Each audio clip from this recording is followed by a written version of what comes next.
नमस्कार साथियों। आज का हमारा टॉपिक है 10 सक्सेस मंत्रास इन लाइफ। जिंदगी में सफल होने के लिए 10 सफलता के सूत्र। पहला, number 1,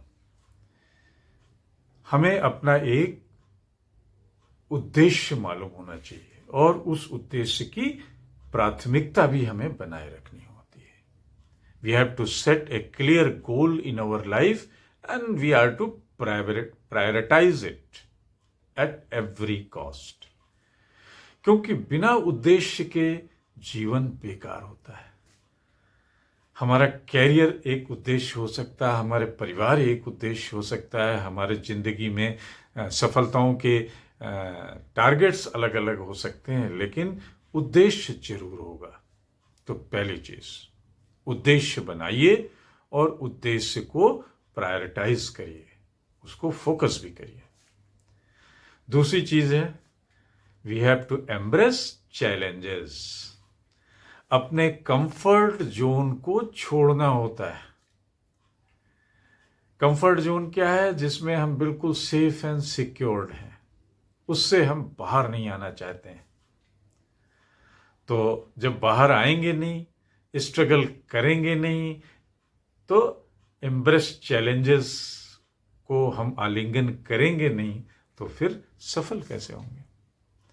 so second one is to embrace the challenges and we have to leave our comfort zone. जब ताल ठोकेंगे तभी तो आप सफल होंगे। तीसरी चीज, तीसरा सूत्र, take consistent action towards your goal. सिर्फ गोल सेटिंग आपको सफलता नहीं दिलाती है। गोल को सेट करना, प्रायोरिटाइज करना और उस पे एक्शन लेना। No action with full of reflection leads to nothing. तो सोचिए कम, एक्शन ज्यादा लीजिए। चौथी चीज, learn from failures and keep adapting. अपनी असफलताओं से सीखिए और एडेप्टेबल होइए। अपने जैसे अकड़ के मत रहिए कि हमें एक ही करना है। एडेप्टेबिलिटी होनी चाहिए आपके मोड में, एक्शन में। गोल एक ही होगा, लेकिन रास्ते बदलते रहने चाहिए, प्लान आपके बदलते रहने चाहिए और एडेप्टेबल आदमी को होना पड़ेगा। पांचवी चीज, we have to surround our selves with positive and supportive people. कैसे लोगों के माहौल अपने इर्द गिर्द बनाना है? बहुत ही पॉजिटिव लोगों का और बहुत ही सपोर्टिव लोगों का। क्योंकि अगर पॉजिटिविटी और सपोर्टिव इन्वायरमेंट नहीं हुआ तो आप फिर सफल नहीं हो सकते हैं। तो ऐसे दोस्तों को अपने इर्द गिर्द रखिए जो बहुत ही पॉजिटिव हों, ऐसे लोगों को रखिए जो बहुत ही सपोर्टिव हों। सूत्र number 6, continuously educate your self and seek knowledge. ज्ञान की प्राप्ति की तरफ बढ़ते रहिए, अपने को एजुकेट करते रहिए, अपनी स्किल में सुधार करते रहिए।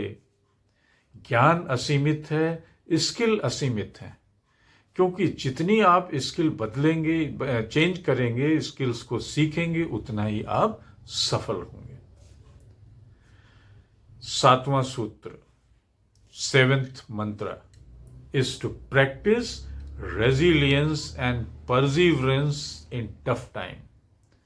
जब मुश्किल की घड़ी आए, इम्तहान की घड़ी आए, तो अपनी रेजिलियंस की प्रैक्टिस करिए। रेजिलियंस, दृढ़ता, मजबूती आपके अंदर वो होनी चाहिए। और परसिवरेंस, दूसरी क्वालिटी, धीरज, सहन शक्ति, ये सब होना चाहिए। मंत्र number 8, You must have a time management and you must be organized. अपने समय को ऑर्गेनाइज करिए, समय का सदुपयोग करिए, मैनेज करिए और ऑर्गेनाइज रहिए. ऑर्गेनाइज मीन्स सिस्टमेटिकली अपना काम करिए, क्योंकि अगर आप काम ऑर्गेनाइज्ड वे में करते हैं तो आप बड़े कूल एंड काम सिचुएशन में होते हैं.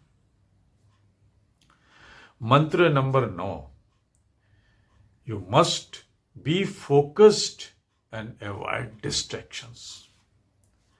रास्ते में बिल्कुल फोकस्ड होना है. रास्ते में कोई भी डिस्ट्रैक्शंस आए, आप उनसे विचलित नहीं होंगे, दाएं बाएं डरेंगे नहीं.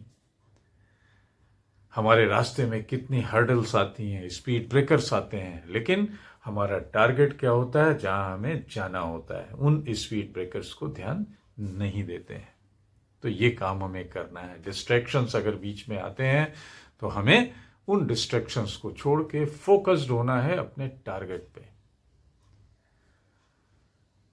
और 10वीं चीज, you have to take care of your physical and mental wellbeing. जब तक आप शारीरिक रूप से मजबूत, दुरुस्त, तंदुरुस्त और मानसिक रूप से मजबूत नहीं होंगे तो जिंदगी में सफलता आपको नहीं मिलनी है. इसलिए फिजिकली फिट और मेंटली अलर्ट होना भी बहुत जरूरी है. तो साथियों, ये थे सफलता के 10 सूत्र जो आपको ध्यान देने हैं, अपने में सेट करने हैं. पहला, आपको अपना लक्ष्य निर्धारण करना है. दूसरा, आप अपने कंफर्ट जोन से बाहर आएंगे, चैलेंजेस स्वीकार करेंगे. तीसरा, एक्शन लेंगे. चौथा, अपने फेल्योर से सीखेंगे. पांचवा, पॉजिटिव लोगों का एक दायरा अपने पास रखेंगे. खुद को सीखने के लगातार प्रेरित करेंगे. अपने अंदर रेजिलियंस और परजीवरेंस की प्रैक्टिस करेंगे. टाइम मैनेजमेंट करेंगे और डिस्ट्रैक्शंस को अवॉइड करके अपना फोकस बनाए रखेंगे और साथ में फिजिकली फिट और मेंटली अलर्ट रहेंगे. सो धन्यवाद. अगर हमारे चैनल को आपने शेयर और सब्सक्राइब नहीं किया है तो @Mr. Sudeep 104 को जरूर कर दें. हम आपके लिए इस तरीके की एजुकेशनल वीडियोस बनाते रहेंगे. नमस्कार, फिर मिलेंगे